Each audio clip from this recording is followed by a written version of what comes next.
Ladies and gentlemen, welcome back to another video from Sam Fonseca Fitness. I am Sam Fonseca as always, and today is speaking about New Year's resolutions.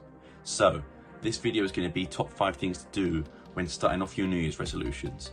I have been in your position. I started my weight loss journey, I believe the 15th of December, but it actually took until January to start actually going to the gym. And I know what it's like. I know it can be daunting. I know it can be scary. I know it can seem like a long way off to like where you actually want to be. But I hope today's video can teach you 5 tricks that I used and 5 tips that really helped me get to go to the gym, lose weight and get that motivation. Okay, so my number 1 rule is don't make it a New Year's resolution. Make it a lifestyle change. And what I mean by that is, you know, you're not just going there to January. You don't want to be one of them people that go to the gym for the month and then give up. You want to sort of make a lifestyle change. That means that you will do it and that you want to achieve your goals. And for me, that meant, you know, I was going as a New Year's resolution, but I didn't have it as like, I'm going to go because of it. I'm going to go because I needed to make a change and I wanted to make a change for myself. And in a way, I think that's what you guys will need to do. Obviously, everyone's different. And like I always say, my word isn't gospel. This is just what helped me. So make sure, in my opinion anyway, that what I did was just think of it as a lifestyle change. I'm changing my lifestyle. I'm not doing a New Year's resolution. I'm changing myself for the better. I want to lose weight and I want to keep losing weight until I'm comfortable with my body. That might be into next New Year's, it might be in 2, it might be in 3. It could even be quicker than that. Everyone's got different goals and different limits. But yeah, make sure it's not your New Year's resolution. Make sure it's a lifestyle change. And for rule number 2, make yourself comfortable. And what I mean by this is if you need to, go out and buy some clothes for the gym. I know everyone doesn't have that luxury, but you want to feel comfortable going to the gym. You don't want to wear stuff that you're going to have to be like pulling and like adjusting while you're working out, because that will focus on your mind somewhere else when your mind should be on going to the gym and like doing your workout. You don't want any distractions really. And what I mean by get comfortable, I don't mean clothes. This could be just anything, like get some headphones or something if you want to listen to music. Yeah, get some, because I said, new shoes, anything like that to make yourself feel more comfortable in the gym. Like, because at the end of the day, you're investing in yourself. So don't think about it as, oh, I'm spending, let's say, £40 or £50 on new clothes. You invest it in yourself, and you can't put a price on investing in yourself, in your own health. Like, even if you could, it would be much more than £50 or anything like that. But I know everyone doesn't have that luxury. Just making sure you find something to wear, even if it's a bit bigger, like a hoodie or something, or just an old piece of clothing, just to make sure you feel comfortable while you're working out and not feeling tight, not having to readjust everything, stuff like that. And also, headphones for me was good. I invested in a pair of wireless headphones. You can get a cheap pair off Amazon, or you can get some second-hand ones off eBay and things like that. What you want to do is just make yourself feel comfortable, because you don't want to go in and sort of worrying about how you look or what you're gonna be like. And I think for me, that was what I did. I invested in some new clothes, made sure they fit, made sure they weren't too tight, and made sure I felt comfortable. And then from there, you'll go on. But at the end of the day, make sure it's for you, that you feel comfortable. Don't think about what anyone else is thinking at the gym, because like there is that cliche of like everyone's there to make themselves better. So if you're a bit like on the bigger side and like you want to wear bigger tops, don't care about whatever anyone else thinks like of your clothing or anything. Just make sure you're comfortable. It doesn't matter if anyone else is. Make sure you're comfortable in what you wear. Yeah, so that's for me. Number 2, rule number 2 at least, is make yourself comfortable. Rule number 3 is don't stick to the same routine. What I mean by that is make sure you're mixing it up at the gym. If you're just doing like either weights or cardio, you're not going to improve in like stamina and losing weight. Obviously, both are very important to weight loss and for overall health, but I recommend you should actually mix the 2.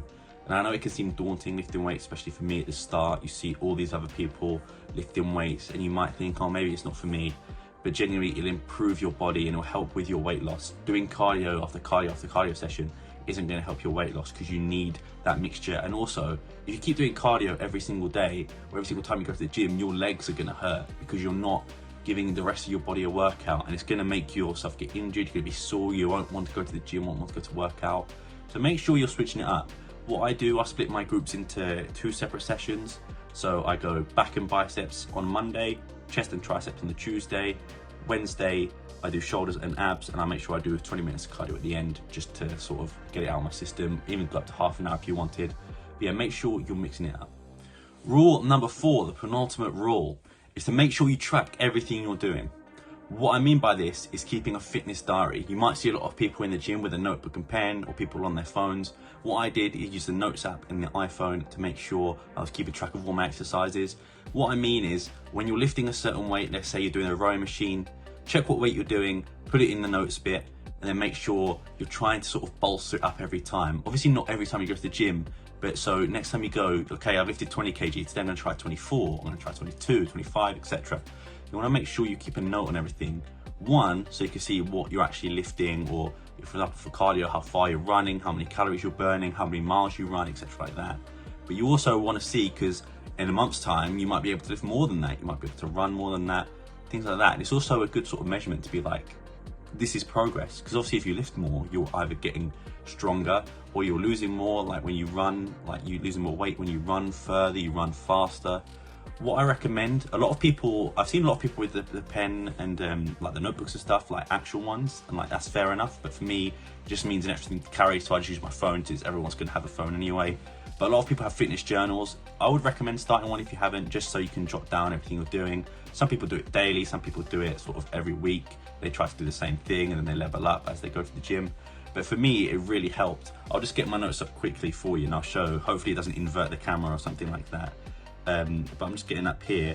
So like, as you can see, I don't know if you can actually see that properly, but like I've got notes for backs, for biceps, for triceps, for shoulders, for chest press, for cardio. I've got everything written down that I do, just so I know exactly what I'm in control of, how much I'm doing, seeing if I can improve every time I go to the gym by adding more reps. That's the thing, you don't even have to add more weight, you can add more reps. You can run for longer, you can run for like quicker times, like putting the treadmill up to higher speeds, or putting the bikes up to higher speeds or higher intensity. There are so many things you can do, but make sure you take a note of it so you know exactly what you're doing. For me, that was one of the best things, especially like I started off, I think, on chest press. Let me just see what it says. So it says I can lift on the seated one 35 kg for 10 reps. I remember starting at 20 and feeling that was heavy, and 25 and being like, this is insane. But the more you take a note of it, these is why the fitness journals are probably better, because you can have different pages and you're not constantly editing. So I can't see on my notes app what I had before. But if you do want to bring a fitness journal, then power to you. But for me, it was easier on my phone. Just make sure you keep a note of what you're doing so you can track your progress. Pretty much calorie counting, but for actually like gym work, it really does help. I know a lot of people also like track their form like on weights, like using videos on their phone, and feel free to do that as well. Just a reminder, if you're in a public gym, it might be a bit difficult to do that. You might have people looking at you funny if you're videoing, but again, just don't worry about them. It's your own journey. If you do want to do that, that's fine. But yeah, make sure you take a note of everything you do, just so you know if you can improve. Lastly, rule number 5 is make sure you're using the gym to its full capacity. And what I mean by that is not use every single machine in there, but you pay for a gym membership, right? You've got people that work there, you've got classes. I'm gonna start with classes.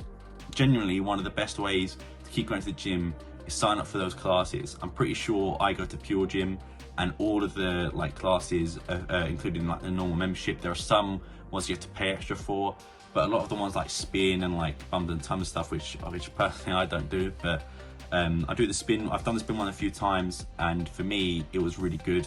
You're surrounded by other people that are like you, that are trying to lose weight. The instructors aren't like shouting at you, like everyone's working to their own tempo. If you do need to like take a breather, they're not going to get mad at you, they're not going to shout at you, they're not going to single you out. Everyone knows that you're in there for your own sort of fitness journey. But I'd recommend, definitely, if you go to a Pure Gym, by the way, it's not like an advertisement for them, but if you do go to a gym that has classes on, make sure you're sort of engaging, because not only is it just like a good way to lose exercise, there are also some things that they can teach you that you might not know about, like spin and like some of the exercise you do. Maybe they're doing it a different way, or maybe they're doing a different form. It just might be beneficial to you to join those classes. And also, you don't have to have a personal trainer to like ask them questions. Like you might see someone in the gym that's a personal trainer or a staff member and you're not too sure about what you're doing. Feel free to ask them. They're not going to charge you for extra advice. They'll just give you a few pointers. Just obviously, if you do also pay for a personal trainer, make sure to use him or her to the full capacity. Make sure you're asking those questions. Make sure you're taking notes of what they're saying, like mental notes or physical notes, as I mentioned earlier with the gym journal. Just make sure you're using the gym to full capacity. Even things like, I know a lot more like high class gyms, so to speak, they have like swimming pools, tennis courts, basketball courts. Make sure you're using them, because otherwise fitness is going to get very, very boring if you're just going to go on the treadmill all the time, when you've got so many other things. Like swimming is a good thing to do, Like, it's a good way to burn fat. So is tennis, because you're constantly moving. Squash is another one as well. I've seen there's some boxing classes in some gyms that I've seen. Just make sure you're using the gym to full capacity. If you're not sure, ask one of the personal trainers there.